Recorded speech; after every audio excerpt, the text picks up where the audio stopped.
آج آئے ہم کچھ وقت خدا کے کلام کا مطالعہ واضح عنوان غیر کامل لوگ اور کامل خدا سے کرنے میں گزاریں۔ انسانی زندگی کے ہر پہلو میں لوگوں کے لیے ایک دوسرے سے سیکھنا عام بات ہے۔ لوگ ایک دوسرے کی رہبری کرتے اور سکھاتے ہیں، تاہم ان کے سارے کام کا نتیجہ آخر میں غیر کامل ہوتا ہے، چونکہ ایسا غیر کامل فرد ایک نظریہ یا ایک نظام بنانے کی کوشش کرتا ہے، اس لیے ہر کام کا حتمی نتیجہ ناگزیر طور پر غیر کامل نکلتا ہے۔ تاہم اگر ہمارے کامل خدا نظریات و نظام قائم کرتے ہیں تو کیا وہ کامل نہیں ہوں گے؟ اگر ہمارے کامل خدا راہ دکھائیں تو ان کی رہنمائی کامل رہنمائی مانی جانی چاہیے۔ ہمارے ایمان کا مقصد نجات ہے، جس کی ہر ایک خواہش کرتا ہے۔ اگر ہم اپنی آخری منزل آسمان کی بادشاہی چاہتے ہیں تو ہمیں ہمیشہ ذہن میں رکھنا چاہیے کہ غیر کامل انسانوں کے قائم کردہ نظریات، سمتیں یا جگہیں آخر میں غیر کامل نتائج کے ساتھ ہی ہوں گی۔ وائس کی کتاب کے 12ویں باب میں یہ لکھا ہے کہ خدا سے ڈر اور اس کے حکموں کو مان، کہ انسان کا فرض کلی یہی ہے۔ سلیمان بادشاہ کے پاس وہ سب کچھ تھا اور اس نے ہر کام کیا جس کی وہ خواہش کرتا تھا۔ اپنی ساری زندگی میں اسے بہت سی باتوں کا تجربہ ہوا تھا۔ اس کے باوجود وہ اس نتیجے پر پہنچا کہ غیر کامل انسانوں کے قائم کردہ نظریے اور نظام بالآخر نامکمل رہتے ہیں۔ اسی لیے وائس کی کتاب کے پہلے باب میں یہ لکھا ہے کہ باطل ہی باطل، وائس کہتا ہے باطل ہی باطل، سب کچھ باطل ہے۔ سلیمان بادشاہ سمجھ گیا تھا کہ غیر کامل انسانوں کے بنائے غیر کامل معاشرتی نظام میں رہتے ہوئے سب کچھ غیر کامل ہی ہوگا۔ اس کے علاوہ اس نے جان لیا تھا کہ وہ واحد کام جو نوع بشر کو کرنے کی ضرورت ہے وہ یہ ہے کہ خدا سے ڈرے اور ان کے حکم مانے، اور اس نے اضافہ کیا تھا کہ انسان کا فرض کلی یہی ہے۔ اس نے کہا کہ یہ انسان کی سب سے بنیادی اور مرکزی ذمہ داری ہے۔ متی کی کتاب کے 5ویں باب میں یہ لکھا ہے کہ بس چاہیے کہ تم کامل ہو جیسے تمہارا آسمانی باپ کامل ہے۔ تو پھر نتیجتاً ہمیں ایمان کا ہدف اور سمت کسے بنانا چاہیے؟ کیا ہمیں اپنا ہدف اس واحد کو نہیں بنانا چاہیے جو کامل ہے؟ کاملیت میں آنے کی غرض سے کسے ہمارا چرواہا ہونا چاہیے؟ ہمارے خدا کے بغیر ہم ہرگز نہ تو کاملیت تک پہنچیں گے اور نہ ہی اسے حاصل کریں گے۔ یشوع چاہے کتنا ہی طاقتور تھا، موسیٰ چاہے کتنا ہی عظیم پیشوا تھا، چاہے پطرس کا کتنا ہی پختہ ایمان تھا، اور چاہے پولس رسول خوشخبری کی منادی میں کتنا ہی قابل تھا، ان میں سے کوئی شخص بھی آخر میں ہمیں بچا نہیں سکتا۔ وہ ہرگز ہمیں کامل راہ پر لے جانے کا کردار ادا نہیں کر سکتے۔ وہ ہمیں کبھی بھی کمال تک نہیں پہنچائیں گے۔ انہوں نے صرف ان ایلچیوں کا کردار ادا کیا تھا جنہوں نے اپنے مقررہ زمانے میں صرف خدا کی مرضی انسانوں کو پہنچائی تھی۔ کاملیت کے حوالے سے یسوع نے خدا اور انسانوں میں واضح فرق کیا جب انہوں نے کتاب مقدس میں کہا تھا کہ بس چاہیے کہ تم کامل ہو جیسے تمہارا آسمانی باپ کامل ہے۔ اگر ہم آخر میں کامل بنانا چاہتے ہیں تو کون سا طریقہ، سمت، مقصد اور خیالات ہمارے ہونے چاہیے؟ انہیں ان سب باتوں میں خدا سے مطابقت رکھنی چاہیے۔ اگر وہ ایسا نہیں کرتے تو کیا ہم خدا کے کلام بس چاہیے کہ کامل ہو جیسے تمہارا آسمانی باپ کامل ہے کو پورا کر سکتے ہیں؟ صرف اپنے غیر کامل خیالات، تجربات اور ذہنیت پر توکل کرتے ہوئے ہم کیسے کاملیت حاصل کر سکتے ہیں؟ اب ہم یہ سیکھنے کے لیے متی کی کتاب کے 5ویں باب کی طرف جاتے ہیں کہ کاملیت کی راہ پر پہنچنے کی غرض سے ہمیں کیا کرنا چاہیے۔ باب 5 آیت 48 میں یسوع نے کیا کہا تھا کہ ہمیں کیسا ہونا چاہیے؟ بس چاہیے کہ کامل ہو جیسے تمہارا آسمانی باپ کامل ہے۔ انگریزی میں لفظ کامل کو مطلق یا مکمل کے طور پر بیان کیا گیا ہے۔ अगरचे खुदा कामिल है, पर नोए बशर कामिल नहीं बल्कि गैर कामिल है। इसीलिए खुदा गैर कामिल इंसानों को दोबारा कामिल मखलूक बनाने के अमल से गुजर रहे हैं।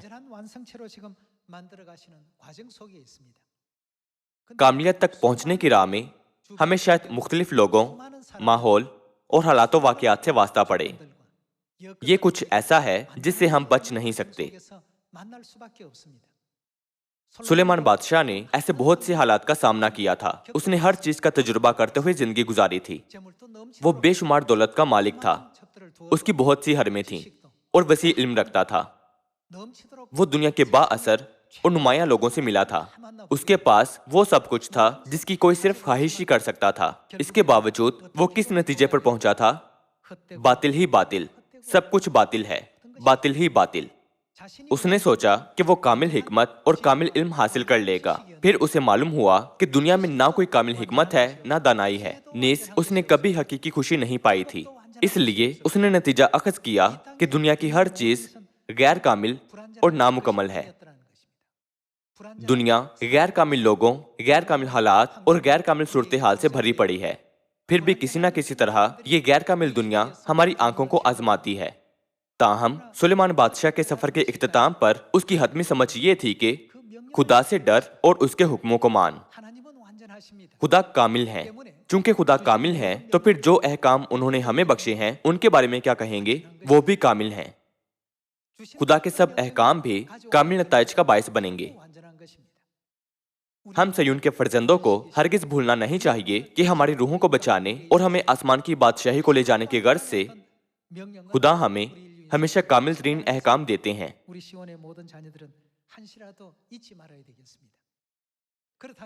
खुदा हमें सिखाते हैं कि कामिल हो जैसे तुम्हारा आसमानी बाप कामिल है।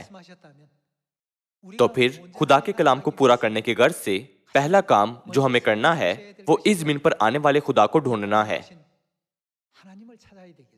हमें यकीनन उनसे मिलना चाहिए। ज्यादातर लोग शायद सोचें कि मशहूर और बड़े लोगों से मिलना बाइस इज्जत है, जैसे कि सकरात या माइकल एंजेलो वगैरह। अगरचे ये लोग अजीम थे, पर वो क्या हैं? वो गैर कामिल लोग हैं। सिर्फ एक फर्क है कि आज के आम लोगों की निस्बत इन आदमियों में कदरे बेहतर काबिलियत थी। हम हरगिज उनकी हिदायत या तर्ज जिंदगी से जिसकी उन्होंने सलाह दी होगी कामिल इंसान नहीं बन सकते। इसीलिए इंसानों के इस जमीन पर पैदा होने के बाद सबसे मुबारक लम्हा वो हो सकता है जब हम खुदा से मिलते हैं। जैसे कि जकाई एक महसूल लेने वाला था जो आज के लिहाज से दफ्तर महसूलात का मैनेजर था। वो माली लिहाज से ऐसे मुस्तहकम मकाम पर था जहां वो दूसरों की निस्बत ज्यादा पुरसुकून जिंदगी गुजार रहा था। खुदा से मिलने के बाद जो इस जमीन पर जिस्म में आए थे, उसने कहा, ऐ खुदामंद, मैं इसे अजीम बरकत समझता हूँ कि आप मेरे घर में आए हैं। अगर मैंने किसी से कुछ ना हक ले लिया है तो मैं उसे 4 गुना वापस करूंगा। ये हकीकत कि खुदावंद मेरे घर में आए हैं मेरे लिए बड़ी इज्जत अफजाई है। मैं अपने माल का आधा हिस्सा गरीबों को देता हूँ। भाइयों और बहनों, ये कहानियां क्यों किताब मुक़द्दस में दर्ज की गई हैं? क्या हमें एहतियात से इन पर गौर करना और इनका जायजा नहीं लेना चाहिए? इस दुनिया में बहुत से लोग ऐसे हैं जिनके पास बड़ा इख्तियार, हिकमत, इल्म, कुव्वत और दौलत है। हम आसानी से इस किस्म के लोगों से अपने आप को घिरा हुआ पाते हैं। ताहम वो सब इस गैर कामिल जहान में रहकर अपने गैर कामिल फर्ज निभाते हुए सिर्फ रुतबे या ओहदे के साथ जिंदगी गुजार रहे हैं। ये सिर्फ खुदा हैं जो इंसानों की जिंदगी कामिल बना सकते और हमारी रहनुमाई कामिलियत तक पहुंचने की राह पर करते हैं। हत्ता कि दाना बादशाह सुलेमान भी अपनी जिंदगी के दौरान बाद में इस हकीकत को समझ गया था। इसका मतलब है कि वो आखिरकार अपनी सारी हिकमत के नतीजे पर पहुंचा था। आज हम वो लोग हैं जो खुदाई एलोहिम यानी खुदा बाप और खुदा माँ से मिले हैं। मुकाशफा की किताब बाब 22 आयत 17 में रूह और दुल्हन कहती हैं, आ। लोग जिन्होंने खुदा बाप और खुदा माँ को समझ लिया है, जो उन्हें बुला रहे हैं, वो हैं जिन्होंने कामिल हिकमत हासिल की है। वो कामिलियत हासिल करने वाले लोगों के तौर पर अहल करार पाए हैं। खुदा ने नोए बशर को किताब मुकद्दस की 66 किताबें तोहफे में दी हैं ताकि हम खुदा को समझ सकें और पहचान सकें। अगरचे खुदा ने तमाम नोए बशर को किताब मुकद्दस तोहफे में दी है, फिर भी एक भी ऐसा नहीं जो खुदा की मर्जी के मुताबिक किताब मुकद्दस के मफहूम को समझने की कामिल हिकमत रखता हो। इसीलिए मुकाशफा की किताब के 5वें बाब में ये लिखा है कि कोई शख्स आसमान पर या जमीन के नीचे उस किताब को खोलने या उस पर नजर करने के काबिल ना निकला। इस वजह से यूहन्ना रसूल जार रोने लगा, मगर फिर एक बुजुर्ग ने उससे कहा, मत रो, देख दाऊद की असल गालिब आया कि इस किताब को खोले। इसका मतलब है कि फिक्र ना कर, क्योंकि खुदा अब तक किताब मुकद्दस को सर्वमोहर रहने नहीं देंगे। वो लोगों के लिए पूरी किताब मुकद्दस खोल देंगे कि इसे जाने। मुकाशफा बाब 5 आयत 1 ये कहा गया है कि और जो तख्त पर बैठा था मैंने उसके दाहिने हाथ में एक किताब देखी जो अंदर से और बाहर से लिखी हुई थी और उसे 7 मोहरें लगाकर बंद किया गया था। फिर मैंने एक जोर आवर फरिश्ते को बुलंद आवाज से ये मुनादी करते देखा कि कौन इस किताब को खोलने और उसकी मोहरें तोड़ने के लायक है। और कोई शख्स आसमान पर या जमीन के नीचे उस किताब को खोलने या उस पर नजर करने के काबिल ना निकला। ये लिखा है कि आसमान पर या जमीन के नीचे कोई इस किताब को खोल नहीं सकता। इसका मतलब है कि कोई किताब मुकद्दस को खोल नहीं सकता जिसे खुदा ने अपने नबियों को लिखने की इजाजत दी थी। कोई आदमी इसमें नजर करने के लिए भी हमारी रहनुमाई नहीं कर सकता। इसकी वजह क्या है? इसकी वजह यह है कि वो सब गैर कामिल हैं। किताब मुकद्दस खुदा ने लिखी थी। ये किन के वसीले लिखी गई थी? ये नबियों के वसीले लिखी गई थी। इसलिए किताब मुकद्दस का असल मुसन्निफ खुद खुदा है। मत्ती की इंजील बाब 5 आयत 48 में यह लिखा है कि खुदा कामिल है। खुदा की वो कामिल हिकमत जो हमें कामिल निजात को और आसमान की बादशाही को ले जा रही है किताब मुकद्दस में छपी हुई है। ताहम लोग इसे महज तारीख की किताब के तौर पर देखते हैं या महज इसे नज़मों की किताब या दुआओं और गीतों की किताब गर्दानते हैं। चूंकि नबियों ने वो दर्ज किया था जो यीशु ने मुजस्सम होकर जमीन पर किया था, तो लोग शायद इसे कोई सवाना हयात ख्याल करें। लोग किताब मुकद्दस को तौरात की तरह महज अदबी मजमुआ भी मानते हैं जो पैदाइश, खुरूज, अहबार, गिनती और इस्तिस्ना पर मुश्तमिल है। ये सब किताबें उन्हें बहुत पूरी इसरार मालूम होती हैं। ताहम किताब मुकद्दस की इन 66 किताबों में खुदा ने हमारे लिए अपनी तालीमात का खुलासा किया है ताकि हम कामिल निजात तक पहुंचें। चूंकि ये कामिल खुदा का इकट्ठा किया गया और दर्ज करदा कलाम है, तो किताब मुकद्दस कामिल मवाद वाली किताब के तौर पर देखी जा सकती है। क्या ये गैर कामिल आदमियों को जेब देता है कि वो सच्चाई के इस कामिल कलाम को खोलें या तफसीर करने की कोशिश करें? नहीं, वो हरगिज इसकी तफसीर करने के काबिल नहीं है। मुकाशफा की किताब के 5वें बाब में ये दर्ज है कि आसमान या जमीन के नीचे कोई भी किताब मुकद्दस की तफसीर करने के काबिल ना निकला। ऐसी अलमनाक सूरत हाल में क्या कोई आसमान की बादशाही में दाखिल हो सकता है? ये नामुमकिन है। कोई भी आसमान में दाखिल नहीं हो सकता है। लिहाजा मुकाशफा की किताब में ये लिखा है कि सिर्फ एक ही है जिसकी हमें पैरवी करनी है। अगर हम उसकी तालीमात और हिदायत पर अमल करें, हम अपने सफर की मंजिल मकसूद यानी आसमान की बादशाही तक पहुंच सकते हैं। नीज हम वो कामिल लोग बन सकते हैं जो कामिल निजात को पहुंचेंगे, जैसे कि ये लिखा है कि कामिल हो जैसे खुदा कामिल है। आयत 5 से जारी रखते हैं। ये कहा गया है कि तब उन बुजुर्गों में से एक ने मुझसे कहा कि मत रो, देख यहूदा के कबीले का वो बब्बर जो दाऊद की असल है, उस किताब और उसकी 7 मोहरों को खोलने के लिए गालिब आया। जैसे कि आप अच्छी तरह जानते हैं कि मुकाशफा की किताब यीशु की पहली आमद के आसमान पर उठाए जाने के 60 सालों बाद लिखी गई थी। आयत 5 में यह लिखा है कि दाऊद की असल इस किताब को खोलने के लिए गालिब आया है। वो किताब को खोलने के काबिल है। क्या इसका मतलब ये नहीं कि वो मुस्तकबिल में ये काम करेगा? तो फिर मालूम करते हैं कि दाऊद की असल कौन है। हम खुदा का कलाम मुकाशफा की किताब बाब 22 आयत 16 से पढ़ते हैं। मुझे यीशु ने अपना फरिश्ता इसलिए भेजा कि कलीसियाओं के बारे में तुम्हारे आगे इन बातों की गवाही दे। मैं कौन है? दाऊद की असल नस्ल और सुबह का चमकता हुआ सितारा हूं। इस आयत में इस जमीन पर आने वाला दाऊद की असल किसको जाहिर करता है? दाऊद की असल यसू की दूसरी आमद को जाहिर करता है। ये सिर्फ यसू की दूसरी आमद ही है जो जमानों से पोशीदा खुदा के भेद को जाहिर करने के काबिल हैं। क्या सिर्फ वही नए बशर की क़यादत कामियत के अजीम काम को अंजाम देने के लिए नहीं कर सकते हैं? मुकाशफा बाब 5 और 22 में खुदा के कलाम के वसीले हम तस्दीक कर सकते हैं कि दाऊद की असल यसू की दूसरी आमद को जाहिर करता है। हम इस बात की भी तस्दीक कर सकते हैं कि जब तक मसीह दूसरी बार इस जमीन पर ना आए, हम हरगिज कामिलियत तक नहीं पहुंच सकते। जब तक यसू दूसरी बार जाहिर नहीं होते, हम हरगिज रूहानी मामलों में इम्तियाज करने की काबिलियत नहीं पाएंगे। गैर कामिल इंसान ना तो कभी खुदा के कामिल कलाम की तफसीर कर सकता है और ना समझ सकता है। कौन इस सच्ची राह पर हमारी रहनुमाई करेगा? जैसा कि मुकाशफा की किताब के 5वें बाब में लिखा है कि इस राह पर चलने में हमारी रहनुमाई करते हुए दाऊद की असल हमें सच्चाई सिखाएगा जो हम हरगिज नहीं जानते थे। लिहाजा जहां कहीं भी खुदा औरत की बाकी औलाद की रहनुमाई करें, खुदा के मुकद्दसीन फर्माबरदारी से पैरवी करेंगे। इसकी वजह उनका मुतलिक ईमान है कि सिर्फ मसीह ही उन्हें कामिल हिदायत देंगे। नाफरमानी की कोई गुंजाइश नहीं होनी चाहिए। खुदा के मुकद्दसों के पास मुतलिक एतमाद है कि यही वो तरीका है जिससे वो मुकम्मल कामिलियत पा सकते हैं। उनका पुख्ता ईमान उन्हें आखिर तक खुदा के पीछे चलने के काबिल बनाता है, जहां कहीं वो उन्हें ले जाएं। खुदा का कलाम कामिल है, मगर जो इसकी तफसीर करने की कोशिश करते हैं वो गैर कामिल हैं।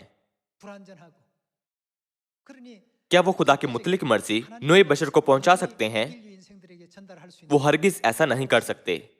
चूंकि कोई इस खास काम को तकमील तक नहीं पहुंचा सकता, इसलिए ये नबुवत है कि खुदा खुद इस जमीन पर एक बार फिर आएंगे ताकि तमाम इंसानों को सिखाएं। हम इब्रानियों बाब 9 आयत 28 की तरफ जाते हैं। उसी तरह मसीह भी एक बार बहुत लोगों के गुनाह उठाने के लिए कुर्बान होकर दूसरी बार बगैर गुनाह के निजात के लिए उनको दिखाई देगा जो उसकी राह देखते हैं। दूसरी बार दिखाई देने से मुराद वो दूसरी बार आते हैं।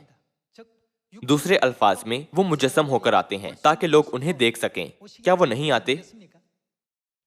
जब खुदा पहली बार आए थे, वो मुल्क इस्राएल में यसू नाम से आए थे ताकि इंसानों के गुनाहों का बोझ उठाएं। जब वो दूसरी बार आते हैं, वो मशरिक में जमीन की इंतहा से आते हैं, एक नए नाम के साथ उन्हें निजात देने को जो उनकी राह देखते हैं। अगर खुदा जाहिर नहीं होते तो हम हरगिज मुकम्मल निजात तक पहुंच नहीं सकते। अब हम कंप्यूटर के जमाने में रह रहे हैं। मुझे यकीन है कि आप सबका अपने कंप्यूटर के लिए पासवर्ड है।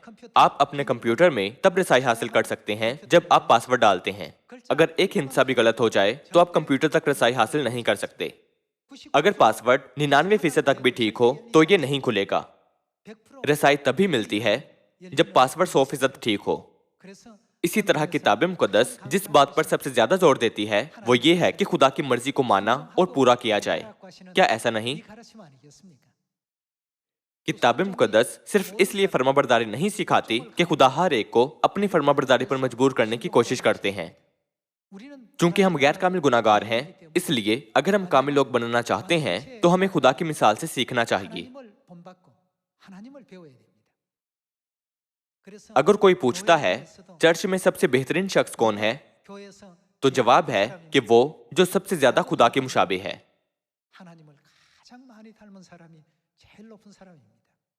चूंकि खुदा कामिल है, इसलिए किताब मुकद्दस हमें सिखाती है कि हमें हमेशा खुदा के बारे में सीखना चाहिए और उनके नमूने से सीखना चाहिए।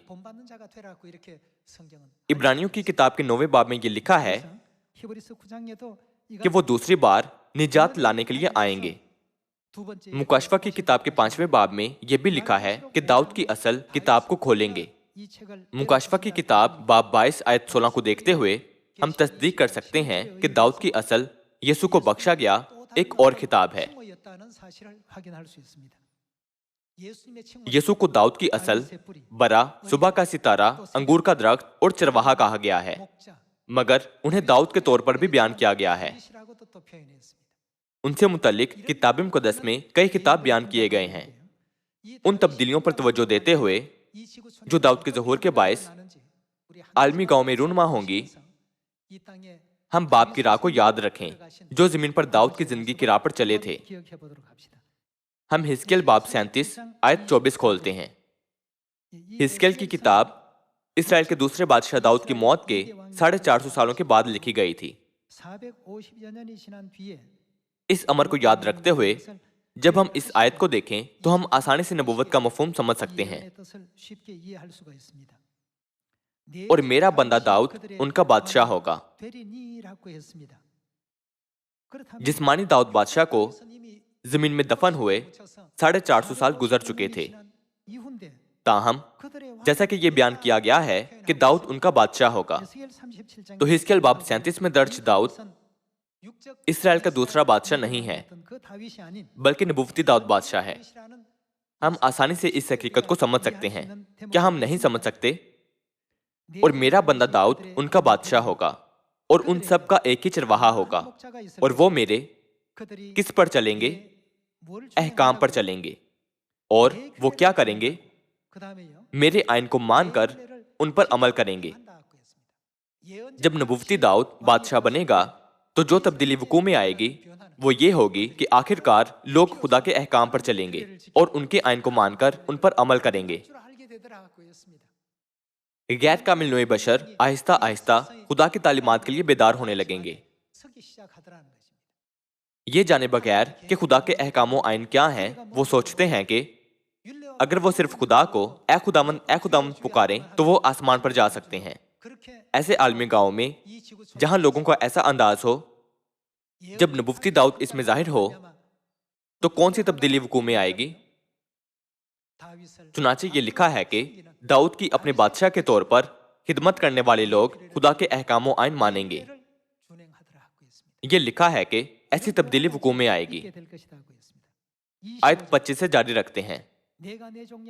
और वो उस मुल्क में जो मैंने अपने बंदा यकूब को दिया, जिसमें तुम्हारे बाप दादा बसते थे, बसेंगे, और वो और उनकी औलाद और उनकी औलाद की औलाद हमेशा तक उसमें सुकूनत करेंगे। और मेरा बंदा दाऊद हमेशा के लिए उनका फरमारवा होगा, और मैं उनके साथ सलामती का अहद बांधूंगा जो उनके साथ अब्दी अहद होगा। और मैं उनको बसाऊंगा और फरावानी बख्शूंगा, और उनके दरमियान अपने मकदस को हमेशा के लिए कायम करूंगा। मेरा खैमा भी उनके साथ होगा, मैं उनका खुदा हूंगा और वो मेरे लोग होंगे। और जब मेरा मकदस हमेशा के लिए उनके दरमियान रहेगा तो कौमें जानेंगी कि मैं खुदामंद इसराइल को मुकद्दस करता हूं।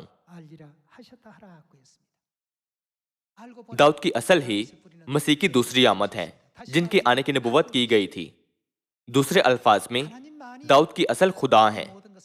सिर्फ खुदा ही ये सब काम कर सकते हैं। इब्रानियों की किताब बाब 9 के मुताबिक खुदा की दूसरी बार जिस समय इस जमीन पर आने की नबुव्वत है, सिर्फ जब वो आए ये नबुव्वत पूरी हो सकती है कि वो मेरे अहकाम पर चलेंगे और मेरे आइन को मानकर अमल करेंगे। इसीलिए ये मुकाशफा की किताब बाब 14 आयत 12 में ये लिखा है कि खुदा के मुकद्दसीन खुदा के अहकाम की फरमाबरदारी करेंगे। मुकाशफा की किताब बाब 12 आयत 17 में यह भी लिखा है कि औरत की बाकी औलाद खुदा के हुक्मों पर अमल करती है। तो फिर इन लोगों की बात करें तो उन्होंने किसको कबूल किया था? वो खुदा को कबूल करने वाले लोग हैं। ये गवाही दी गई है कि वो बरा के पीछे पीछे चलने वाले लोग हैं जहां कहीं वो ले जाता है। ये भी गवाही दी गई है कि वो नबूवती जगह पर आने वाले लोग हैं जहां रूह और दुल्हन उन्हें बुला रहे हैं।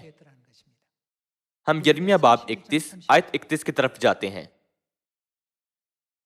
देख वो दिन आते हैं, खुदावंद फरमाता है, जब मैं इसराइल के घराने और यहूदा के घराने के साथ नया अहद बांधूंगा, उस अहद के मुताबिक नहीं जो मैंने उनके बाप दादा से किया जब मैंने उनकी दस्तगीरी की ताकि उनको मुल्क मिस्र से निकाल लाऊं।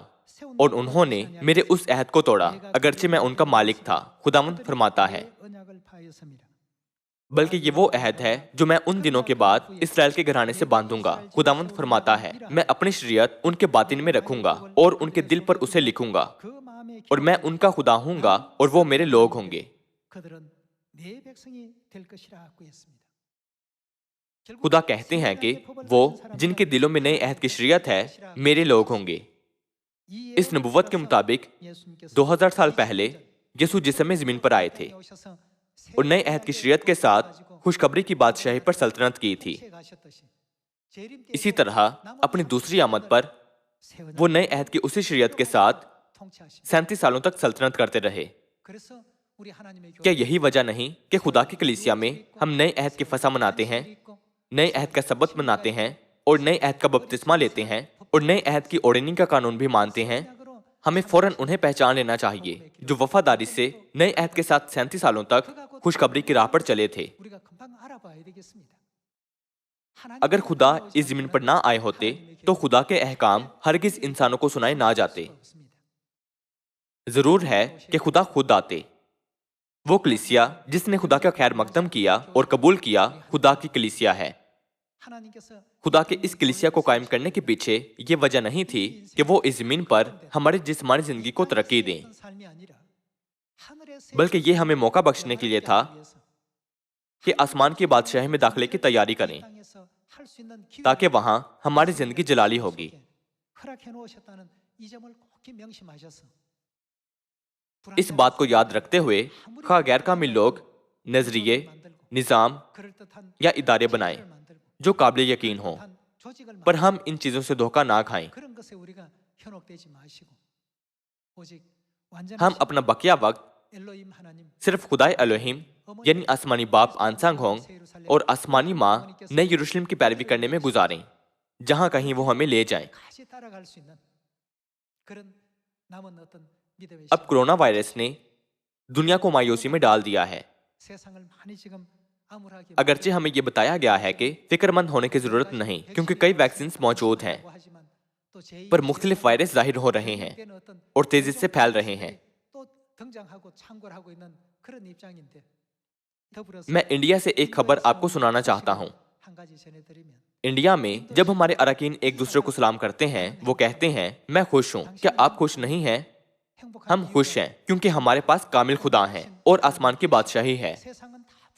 دنیا غیر کاملیت سے بھری پڑی ہے، مگر خدا نے ہمیں کاملیت کو لے جانے کے لیے کامل سبت کا دن، شریعت، قواعد اور فرمان بخشے ہیں۔ اسی لیے وہ ایک دوسرے سے پوچھتے ہیں کیا آپ خوش نہیں ہیں؟ اور جب وہ منادی پر جاتے ہیں جواب ہوتا ہے میں خوش ہوں۔ اراکین قریباً 1 مہینے سے یوں منادی کر رہے ہیں۔ نتیجتاً بہت سے آسمانی خاندانی اراکین مل رہے ہیں اور انہوں نے خوشخبری میں بڑی خوشی و مسرت محسوس کی ہے۔ میں خوش ہوں، کیا آپ خوش نہیں ہیں؟ یوں ہم سب ایک دوسرے سے پوچھیں۔ سیون میں ہمارے باپ اور ماں کی خدمت کرنا یہ کچھ ایسا نہیں جو دنیا کے لوگ چاہ کر بھی کر سکیں، صحیح؟ ہم ایسے مقام پر ہیں جہاں آسمانی فرشتے ہم پر سب سے زیادہ رشک کرتے ہیں، چونکہ ہم ایک ایسے آرام سے لطف اندوز ہو رہے ہیں جس سے گناہ گار واقعی لطف اندوز نہیں ہوتے۔ اس لیے ہم آج بھی خوش ہیں۔ کیا آپ خوش نہیں ہیں؟ امید کرتے ہوئے کہ آپ کا سبت کا دن خوشگوار ہوگا، میں آج کا واعظ ختم کروں گا۔ آپ کا بہت شکریہ۔